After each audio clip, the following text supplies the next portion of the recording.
Hello, everyone. I want to thank you for watching. This is Debra Lee Fader. I'm your host with Acts of Kindness, Connecting Through Caring.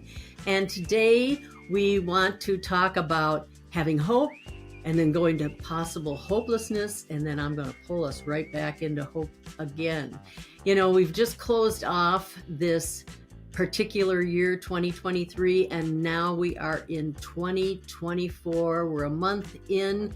And there are people that are doing very well. They're not having problems with having any stress from the holidays, but there are some that are having many, many problems. You know, today I was watching the news and looking online, and I saw that our little friend from when we were all children, Elmo, is asking people how they are, candidly asking, how are you? And because we're all from that generation of Muppets, people are being honest with Elmo online and on social media and on X and everywhere.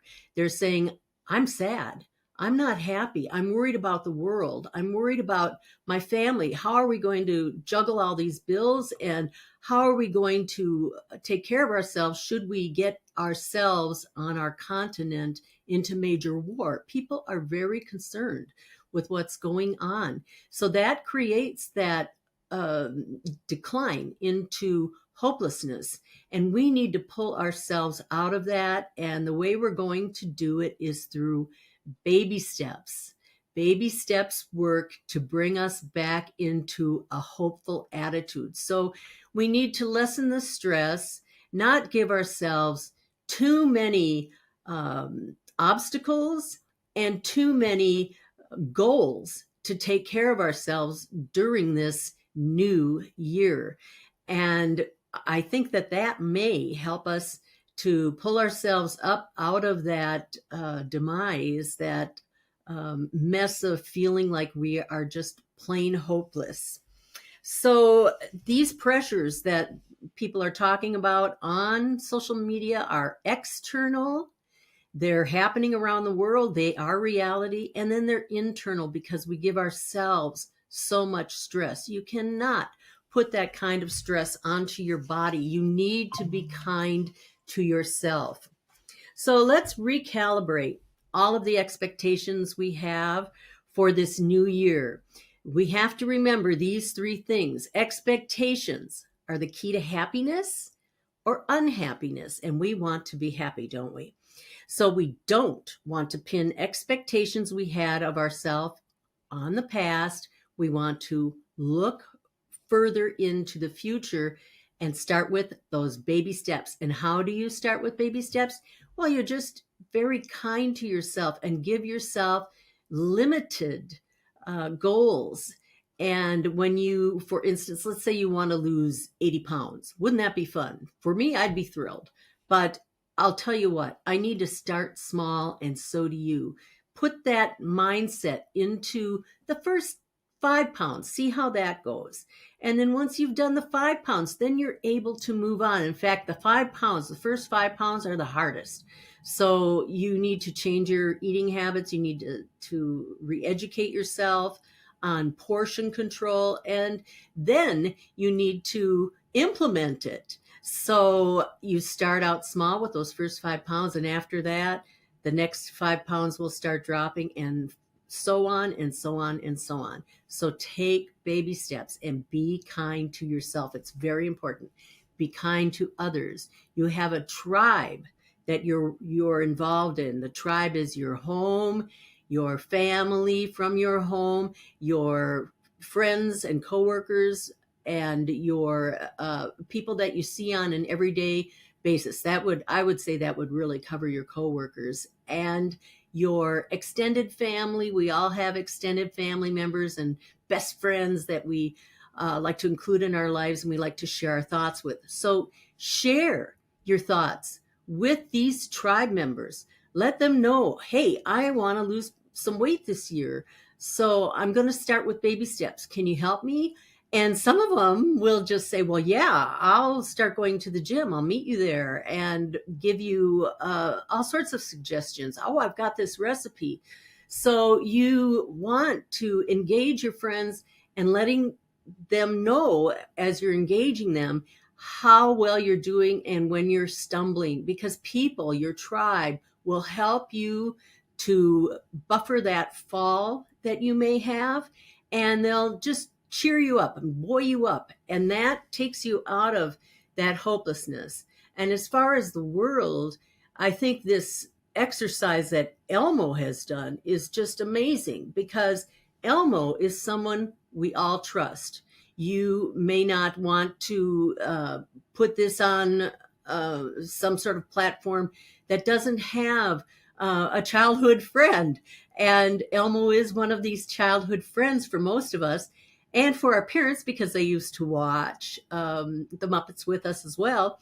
And the kids today are watching the Muppets again, maybe reruns and maybe other factors such as social media, and they stay in touch. So this is a good way to just vent out those frustrations, get them started, and then people will slowly come up with ideas to make their lives better. And the making of the life better begins with you. It's all in how you treat yourself and you treat others. And we want to treat each other with kindness. So we've been discussing all the ways that we can be kind to ourselves. And I once again want to emphasize how having a tribe helps you to stay in control of your life and your accomplishments. I have a story to tell you. This is a story about medical gaslighting. When I finished my time at Mayo Clinic, and I told you about that in the last episode, we had discovered after 2 weeks of intensive testing that I indeed had MS, multiple sclerosis. Now, it wasn't evident in any other charts until I went directly to Mayo and had those 2 weeks of testing. My sister was there with me. Her name is Shelly, and she was there with me for all testing. She would drive me back and forth. We'd stay down in Rochester together. And the last bit of learning about my diagnosis was from two wonderful female doctors, and they took care of me. I received braces for my back. I received braces for my leg, and we were trying to be able to build me up into a walking position again. And they also told me that I needed to find a local doctor, and I thought of a practice that was in the metropolitan area of Minneapolis and St. Paul, because I had had such of a wonderful connection with the resident doctor for that particular practice. And that doctor, I tried to make an appointment for him. He was not available, so he put me with one of his associates. So my sister and I, and this is 2 weeks after I'd been to Mayo, I'm following all of the instructions of my doctors from Mayo Clinic. Find a doctor that's close by. My sister and I went to the appointment with the doctor that was selected by the one I really wanted to see. And when we got there, that doctor let it be known to both of us that his experience with the other doctors that had diagnosed me from Mayo was not a good one. He went to medical school with them, and he was always having discord with them in some way. I don't know what it was, but he said they did not agree on different points when they were in medical school.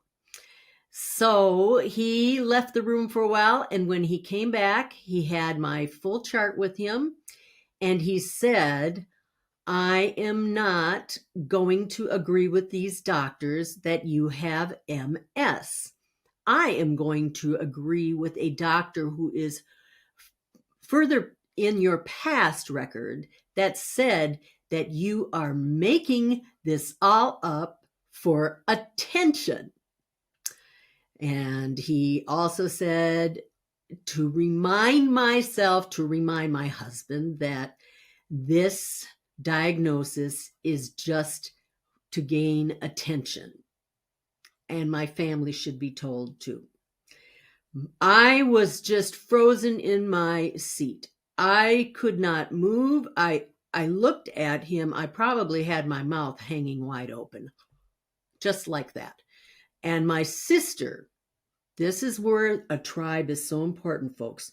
My sister took control. She walked right over to where he was writing things down in the chart, and she took the chart away from him.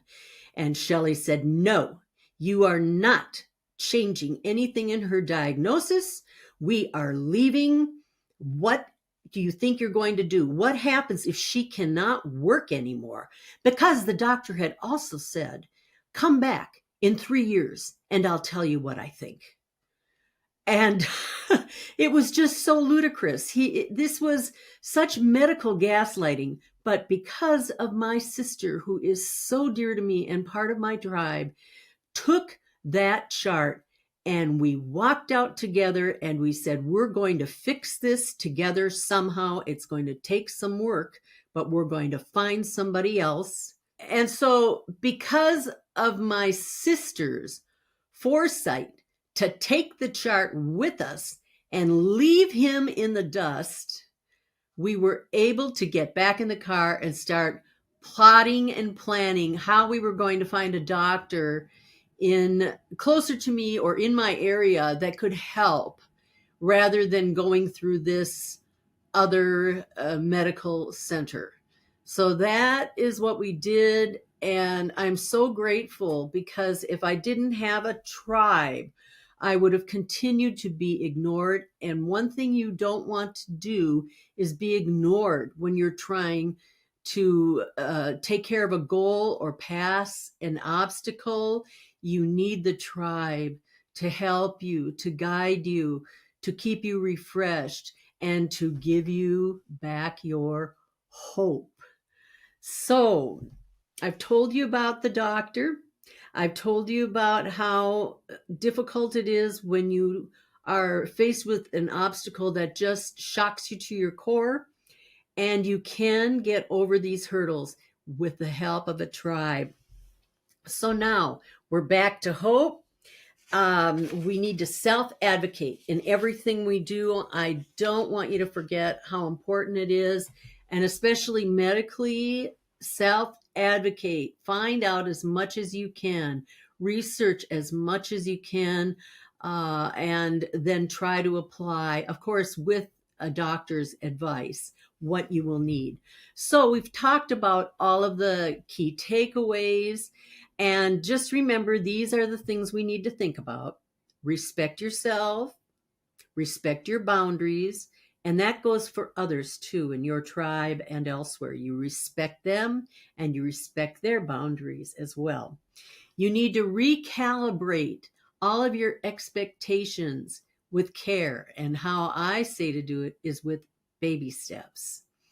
Be kind to yourself. Don't lose your composure when you're facing that obstacle. Just think of it as you would a big work project. The only way that you can get through a huge workload is to take it apart one step at a time. And this is with your personal life too. You need to take apart all of the things that are disorganizing you one step at a time, and grant yourself the kindness and the forgiveness to go through every little step as a baby step. You can find beauty because the beauty is in the actual process that you are working through. That's where you are able to internalize all of the progress you are making. It is beautiful. And it doesn't happen overnight, folks. Nobody can change overnight. It will happen. It happens in increments. It may take years. However, don't get upset with yourself when the progresses are not happening immediately. There's no need to worry. Life is an actual journey, and we are in it for the long haul. So thank you for joining me today, everybody. And I wish you all success for the new year, for 2024. I also want to remind you that you can check me out on my website. It's queenofkindness.org. You can find me on social media as well. And when you check out my website, you can sign up for my 12 free ebooks on kindness and on being gentle to other people.